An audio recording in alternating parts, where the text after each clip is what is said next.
So మనతో పాటు తన స్విమ్మింగ్ ఉమెన్స్ అందరికీ కూడా ఒక అమ్మ లాంటిది విజయలక్ష్మి. మాస్టర్ స్టార్టింగ్ నుంచి ఇప్పుడు దాకా అందరికీ ముందుండి అడుగు వేస్తూ అందరికీ మంచి చెడులు చెప్తూ స్విమ్మింగ్లో అన్ని కూడా కొంచెం టిప్స్ కూడా ఇస్తూ మనతో పాటు ఉన్నారు. వాళ్ళతో పాటు మాట్లాడి తెలుసుకుందాము. నమస్కారం అమ్మ. సో మీరు ఫస్ట్ మాస్టర్స్లో పార్టిసిపేట్ అంటే జాయింట్ ఆంధ్రప్రదేశ్ ఉన్నప్పుడు? అవునురా, నేను స్టార్టింగ్ జిఎస్ఎంసి పూల్ సికింద్రాబాద్లో నా హెల్త్ కోసమని వెళ్ళాను. నేను నా హెల్త్ కోసం వెళ్తే నన్ను నాలాంటి వాళ్ళు ఎంకరేజ్ చేశాక అప్పుడు స్టేట్ మీట్ అయింది. స్టేట్ మీట్ ఫస్ట్ 2007లో చేసినాక స్టేట్ మీట్ తర్వాత నేషనల్స్ ఆల్ ఓవర్ ఇండియా వెళ్ళాము. ఎందుకంటే స్విమ్మింగ్ అనేది ఒక గేమ్ అని కాదు, స్విమ్మింగ్ అంటే హెల్త్ పర్పస్లో కూడా మైండ్ ఫ్రెష్. అది ఇప్పుడు అది ఏమైందంటే ప్రతి ఒక్క లేడీకి అది ఒక కొంతమంది లేడీస్కి జీవనాధారం అయింది. ఎందుకంటే వాళ్ళు స్విమ్మింగ్లో కోచులుగా రాణిస్తున్నారు. ఒకప్పుడు స్విమ్మింగ్ కాస్ట్యూమ్ వేసుకొని ఇట్లా ఒకలాగా చూసేవారు. ఇప్పుడు జనాలకి ఎట్లంటే ఒక అవగాహన వచ్చింది. దీనివల్ల ఎంతోమంది ప్రయోజనాలు ఉన్నాయి. హెల్త్ పర్పస్ కానీ పిల్లలకి ఒక రోల్ మోడల్స్ కానీ మనం ఏది చేసినా కానీ ఇప్పుడైతే స్విమ్మింగ్ దాంట్లో ప్రతి ఒక్కరూ ముందంజలో ఉన్నారమ్మా. నాకైతే తెలిసిన వరకు నేను ప్రతి ఒక్కరికి ఎంకరేజ్ చేస్తాను. ఎందుకంటే నేను ప్రతి ఒక్కరికి చెప్తాను, మీరు 100% మీరు చేయగలుగుతారు, చేస్తారు, మీకు ఇది చాలా ఉపయోగకరం. అట్లే ఎంతోమందికి నేను నా కళ్ళ ముందు ఎంతోమంది కోచ్లు తయారయ్యారు.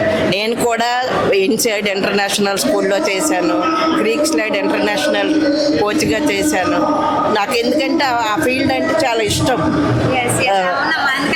నాకు ఇష్టం కాబట్టి నేను దాన్ని కష్టంగా ఎప్పుడూ తీసుకోలేదు, ప్రతిదీ ఇష్టంగానే చేశాను.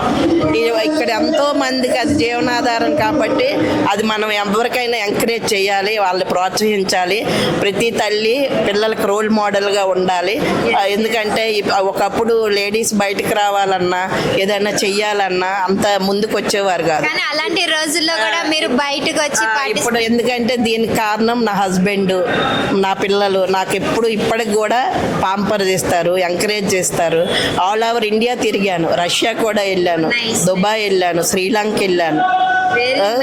ఎందుకంటే మన ఇంట్లో ప్రతి ఒక్కరూ వైఫ్ కానీ హస్బెండ్ కానీ పిల్లలు కానీ తల్లికి ఎంకరేజ్ చేయాలి, పిల్లలు భార్యకి ఎంకరేజ్ చేయాలి, భర్త. అప్పుడు ఎవ్వరు కూడా ముందని చేస్తారు చేయాలనుకుంటే. ఎందుకంటే ఇది నాకు ఇష్టమైన field.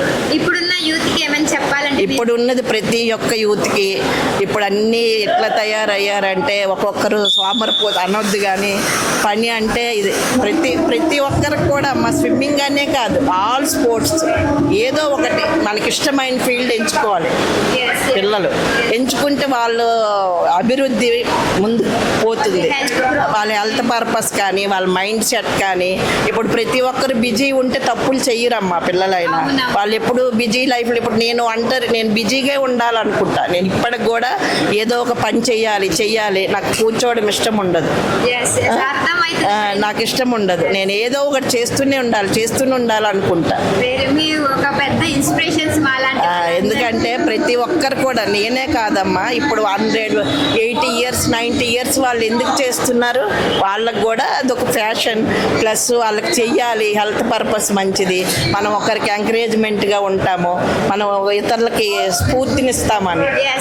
Thank you so much అమ్మ. మీలాంటి వాళ్ళు చాలా మంది అవసరము. ఇప్పుడున్న యూత్కి మీలాంటి మాటలు బాగా ఇన్స్పిరేషన్గా ఉండాలి. మిమ్మల్ని చూసి కూడా చాలా నేర్చుకోవాలి. Thank you so much.